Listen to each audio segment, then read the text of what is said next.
Al Chumasayich Yerushalayim Hifkadati Shemrim Kol Hayom Kol Halayla Tomid LeYecheshu Hamazkirim Es Hashem.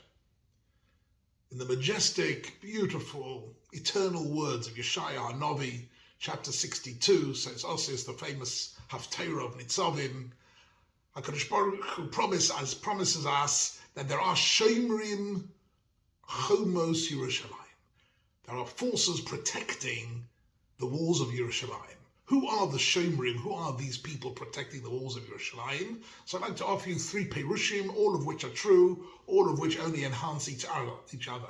The first Perush is, on a simple level, that the protectors are, of course, the Chayalim, the soldiers who are protecting the walls of Yerushalayim, indeed protecting the walls of the whole of Am Yisrael, guarding us from our enemies. And I'm sure at the time of Yeshaya HaNovi as well, there were soldiers. Don't forget, Yeshaya lives at a time when Klal Yisrael seemingly is doing very well.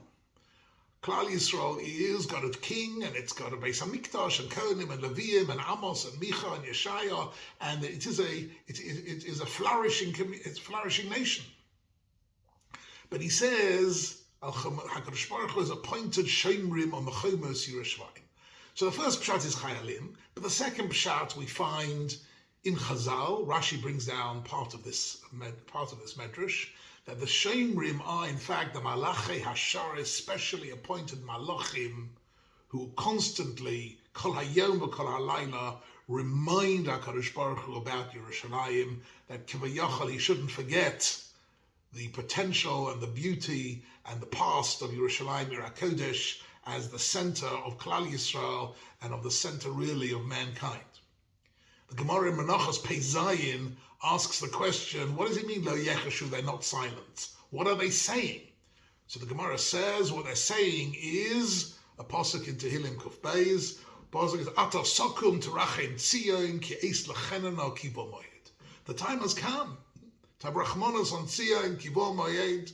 So you have Malachei Hasharis constantly reminding HaKadosh Baruch Hu, Mazkirin Es Hashem, reminding Kaviyachal HaKadosh Baruch Hu about the eternity of Yerushalayim, not to forget it. But the third Perush is very Nageya, very, very relevant to us always, but particularly this week.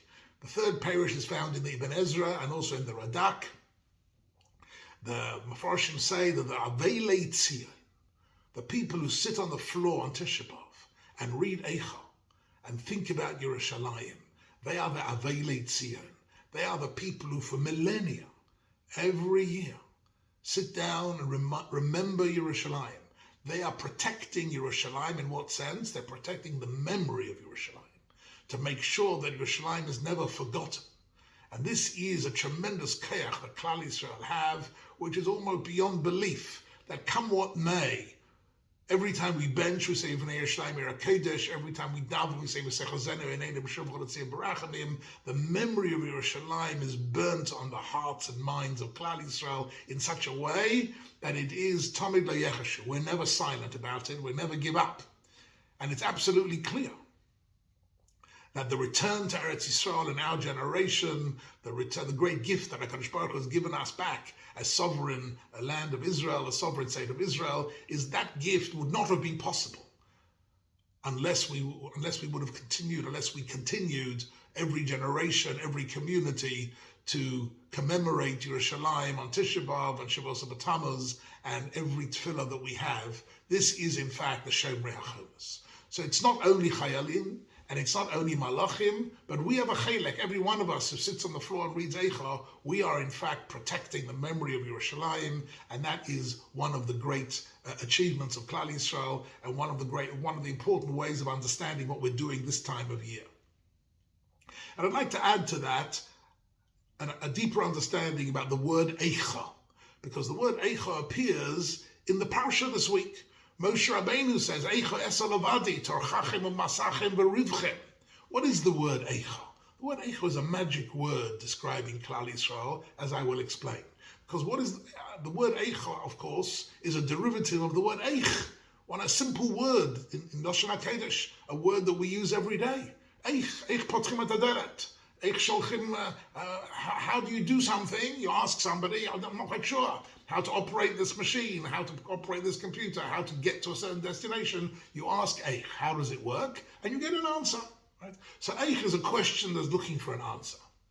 Eicha is a rhetorical question that's not looking for an answer and is really saying, how in heaven's name is this possible?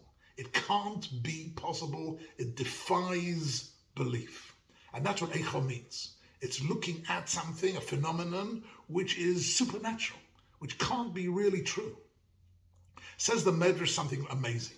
The Medrash says, Shloshon nisnabu b'loshan Eicha. We find 3 Nevi'im, all of them plugging into this language of Eicha and having a subtly different message each time. The first one is in Devarim chapter Aleph, this week's parsha, that he says, Moshe Rabbeinu says, Eicha esalovadi torchachem u'masachem v'rivchem. How can I possibly cope with the demands of Klal Yisrael? Torchachem u'masachem v'rivchem. Just by the way, in parenthesis, the Ramban says there's tircha and masa and riv is the job description of every rabbi. I remember Rav Shlomo Wolbe speaking about this, Zechron Livracha, speaking about this and saying this is the job description of a rabbi in this Ramban on that pasuk. That tircha, says the Ramban, means the effort necessary to teach Torah to each person at his level. That's the tircha. The masa is to stand before HaKadosh Baruch Hu and daven for the well-being and protection of your community. And the rivchem is to dispute resolution, to get involved in the riv and to havas shalom ben adam lachaveiro. So Moshe Rabbeinu says, this is an impossibility for me. This nation, the demands are impossible. However, the truth is that this is the job descriptions, I say, of every Rav, and Moshe Rabbeinu did succeed in this job. Says the Medrash that Eicha, even though he's speaking about his sense of personal desperation in his job, in actual fact, Eicha means how amazing is this people. This people are living on a level, they're living on a planet that no other nation is living. Every family lives b'kedusha, b'tahara. Every family lives with emunah, with chesed, and they're going to cross the Yarden and go into Eretz Yisrael, and they're going to have nisim at Yericho, and all the way through they're going to have nisim in order to protect them and to settle and conquer the land of Israel. Eicha, this is the most amazing thing. So Moshe Rabbeinu, says Chazal, saw Klal Yisrael at their height, at a peak, and they said, how could a nation possibly reach this level? Of course, it was 40 years of Ochle Hamon and learning Torah from Moshe and Aaron, and they reached a peak level. And the word Eicha describes the amazing positive side of Klal Yisrael, according to Chazal. The second one, of course, is Yeshaya HaNavi in Chazon, in this week's Haftarah, where he says, Eicha Haisalazona Kiryan Emona.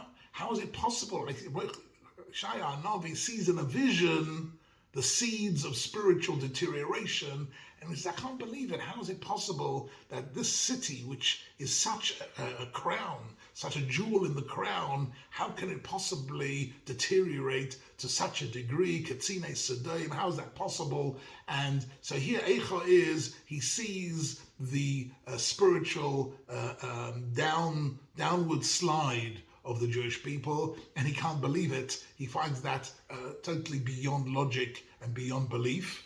And then we find, of course, that Yirmiyah HaNavi, when he writes the Megillas Eicha, he's saying, Eicha, that he speaks about Yerushalayim, which was once the epitome of greatness and glory and majesty, and now reduced to a pile of rubble. And he said, and he can't believe it, right?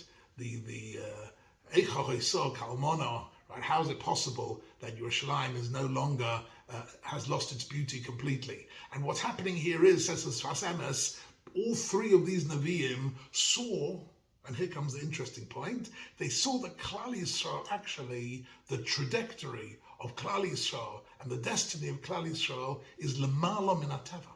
It's supernatural. It can't be completely understood.